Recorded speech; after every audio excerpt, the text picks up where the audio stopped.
Hello people, how are you doing? Hope we are fine. Today we are going to teach you a good lesson which is related to how to accept or how to refuse an offer politely. Last time you saw the use of "it's up to you." Ubushize mize cyangwa mwabonye imikoreshereze ya "it's up to you." It's up to me. It's up to her. It's up to us. It's up to them. It's up to you. Twarabibonye mu byukuri mu buryo bwimbitse.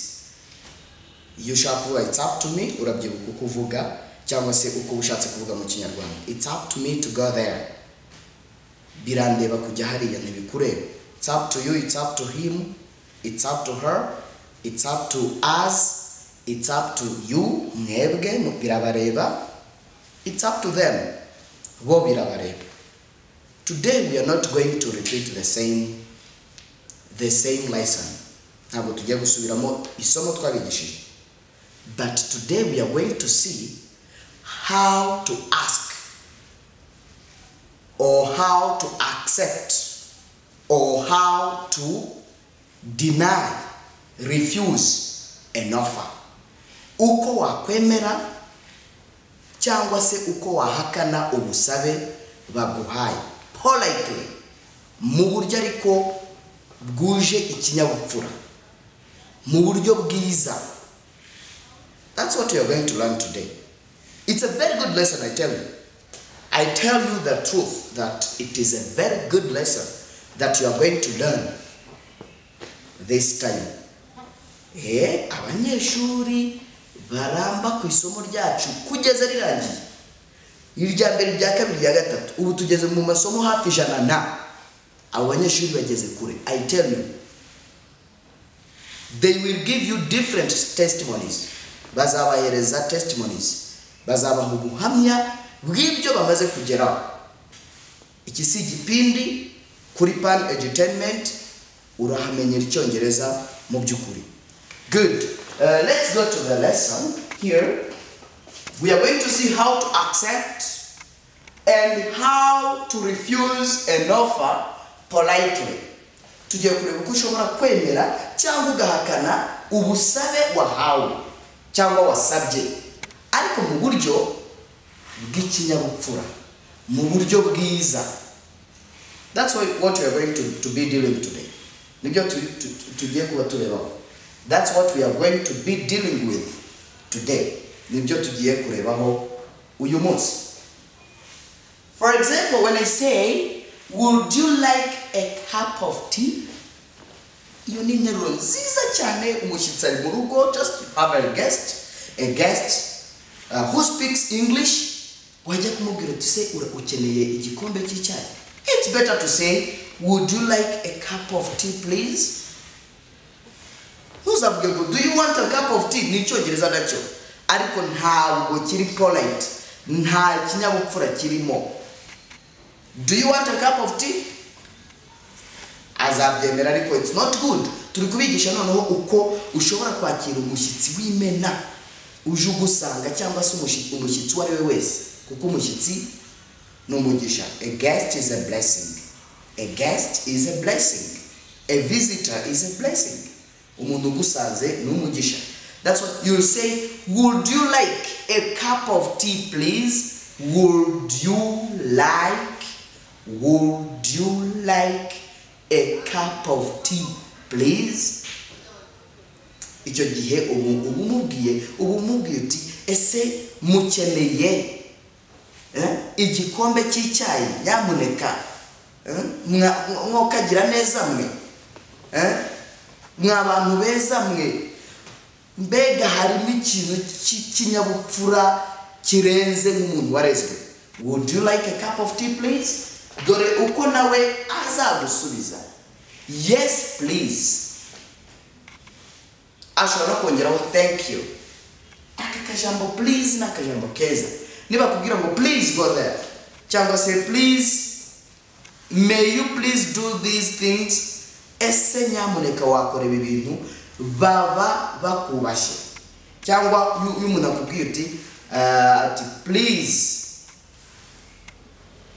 may you bring this cup of coffee, wazana iki gikombe cy'ikawa, icyo gihe bakubashye cyane. Please nakajambo keza. No, ashobora no guhakana. That's why we are learning how to accept and how to refuse. Nuko ushobora guhakana, to deny, to negate an offer, ombi mu Giswahili, cyangwa se ugusabe, politely. Iyo mu by'ukuri uri gusaba, uko wakwemera cyangwa se ugahakana ubusabe mu buryo bwuje ikinyabupfura. Iki gihe rero hano ashobora kuvuga ngo no thanks, I'm fine. You see? Rwose nta kibazo, meze neza, ntabwo nshaka icyo kunywa ariko urakoze. You see? Thanks. Ntuzavuge no gusa. No. It's better say no thanks, I'm fine, or no, I'm fine. Kimwe nuko wakongeraho thank you or thanks. This is a very good sentence to use when you are denying. Uri kuhakana, koresha interuro mu kinyabupfura. When you are accepting an offer, wemeza, koresha iyi. Yes please. Yes please. Ushobora no kongeraho uti thank you. Let's continue here. The second offer is this one. May I use your pen? May I use your pen? Nanyemerera nikoresha ikaramu yanyu. May I use your pen? May I use your pen? Ari kukihuta. May I use your pen? May I use your pen? May I use your pen? May I use your pen? Yes, of course. Yes, of course. Yes, of course. When you say yes, of course, ni nko kumwemerera ati rwose nta kibazo mfite koresha ikaramu. I'm afraid I'm using it. I'm afraid ni nko kuvuga ngo ahari ndi kuyikoresha. Sinzi niba wanyihanganira kuko ndi kuyikoresha. Nako nari ndi kuyikoresha. Ukamubwira muri ubwo buryo avuga no, I'm using it. That's not good. Nibyo koko ariko umubwiye mu buryo butari polite. Yumva icyo ushatse kuvuga ariko impolite, mu buryo butari polite. I'm afraid nanone ikoreshwa bivuga ngo mfite ubwoba. For example, when you say I'm afraid of this lion, mfite ubwoba bw'iyi ntare iri kuzanga. I'm afraid of going alone, mfite ubwoba bwo kugenda njyenyine. I'm afraid of taking this food, mfite ubwoba bwo gufata ibyo kurya, because I don't know the one who prepared it. Kubera ko sinzi wabiteguye wenda. I'm afraid of. You ukoresha ijambo I'm afraid of, uvuga ko ufite ubwoba. You have fear. That time you have fear. Good. Number 3, the third offer, uburyo bwa gatatu ushobora gusaba n'umuntu, ushobora kuvuga may I take this car? N'urundi rugero, ushobora kubwira umuntu ese nafata imodoka nkayijyana cyangwa nkayikoresha.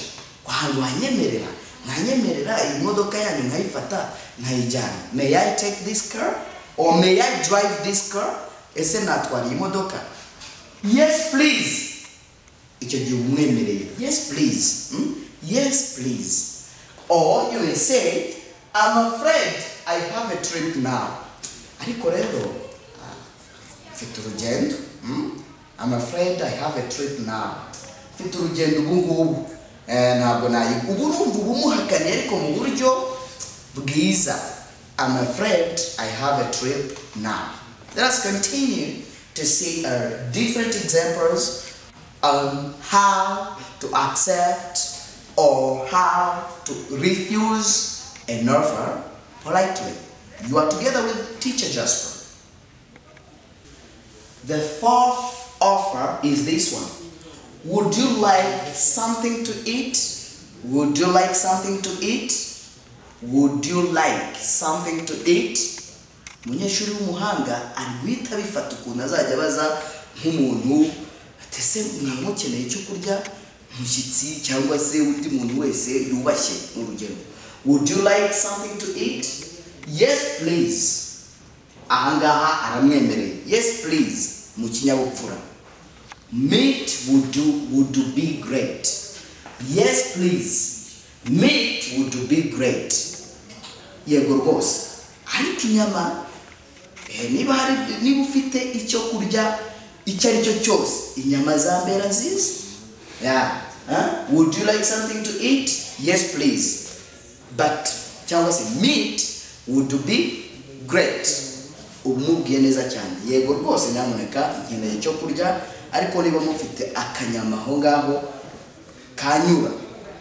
Good. Ariko ashobora no kuba yahakana. No, thanks. I'm fed up. No, thanks.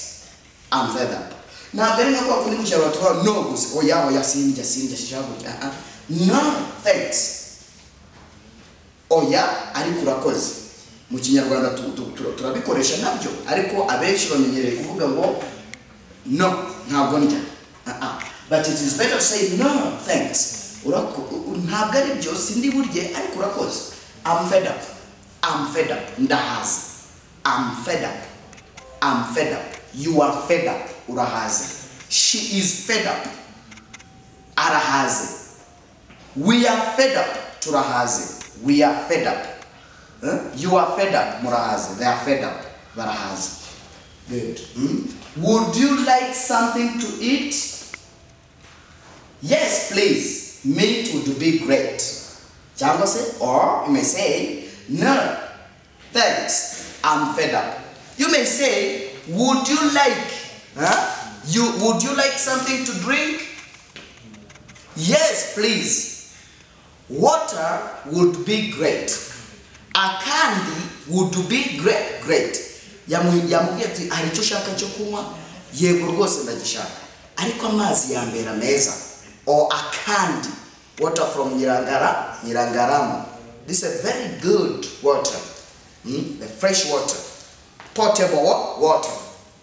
Would you like something to do what? To drink? Yes, please. Water would be great, which is Nyirangarama water. Good. Maybe you may say, would you like a toothpaste? Would you like a toothpaste to brush your teeth? Would you like toothpaste to brush your teeth? Okay, tumubwira uti yes please, but white dent would be great or may be great. This means that yego mu byukuri urakoze, ariko muri toothpaste zose nshaka cyangwa se ufite ndashakamo white dent. Uyu ntabwo ari umuti w'amenyo. Umuti w'amenyo in English is called toothpaste. Ahubwo iri ni izina ry'uyu muti w'amenyo cyangwa se uruganda rukora uyu muti w'amenyo. Ariko rwitwa white dent. Niyo mpamvu uzasanga n'urundi ruganda rwitwa Colgate. Ariko umuti w'amenyo nyirizina witwa toothpaste. Like this.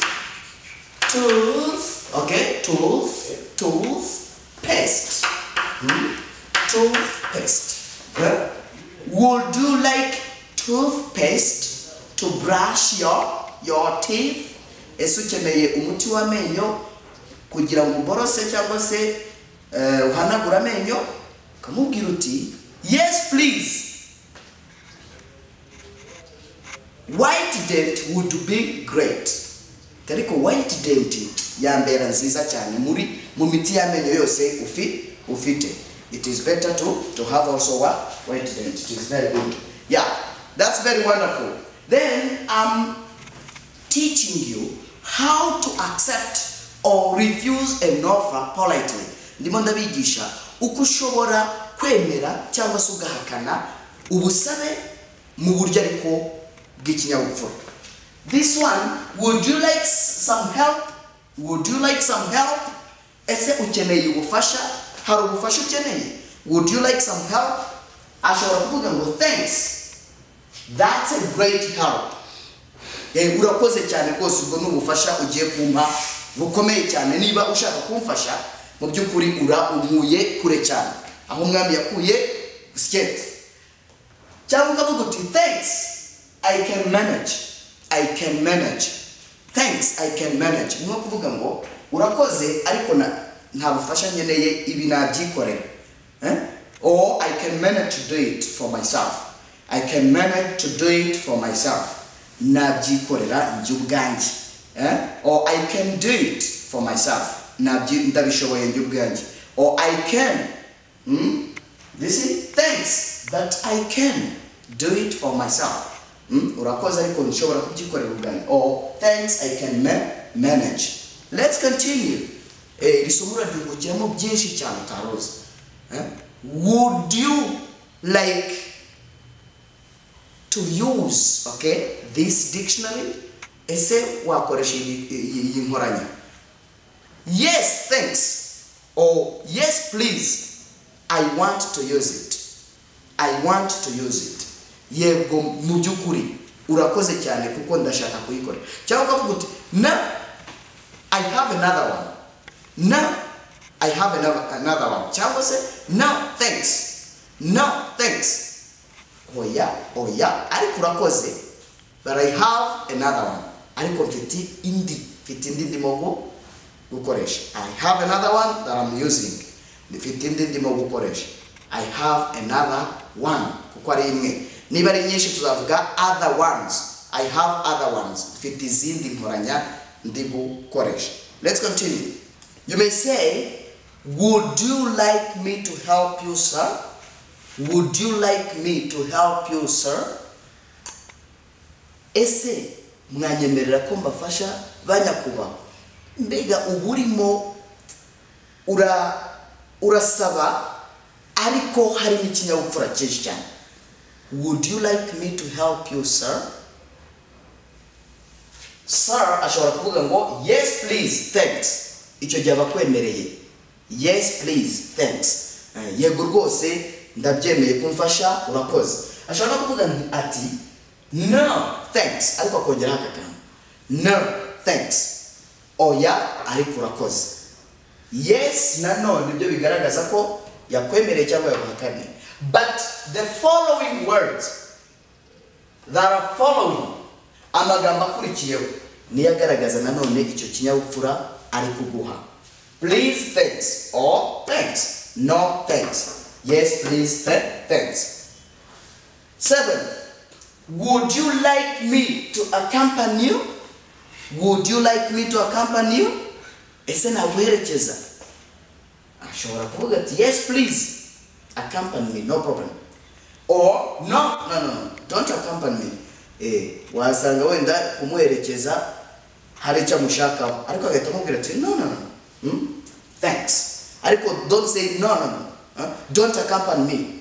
No. Ntabwo ari byiza. Uzamubwira uti no. But thanks. Ati ntabwo ari byo nkumperekeza ariko urakoze. These are offers that people ask, okay, or accept, okay, or deny, but politely. Aya nama offers cyangwa se ubusabe twigaga umuntu ashobora kugusaba ariko ukamwemera cyangwa ushobora kumwemera cyangwa ukamuhakanira ariko mu kinyabupfura.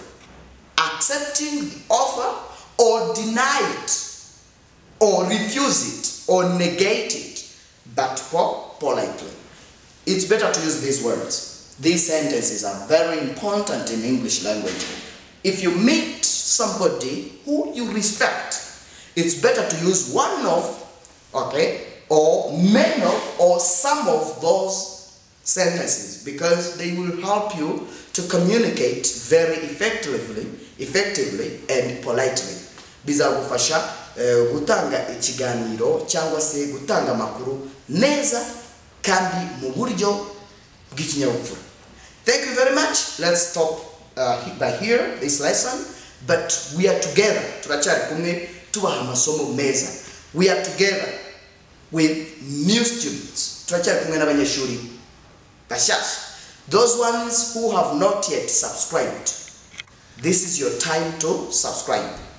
Abatakoze kuri subscribe karakantu k'umutuku ni umwanya wawe wo kugakandaho noneho ukiga ukajya mu ishuri.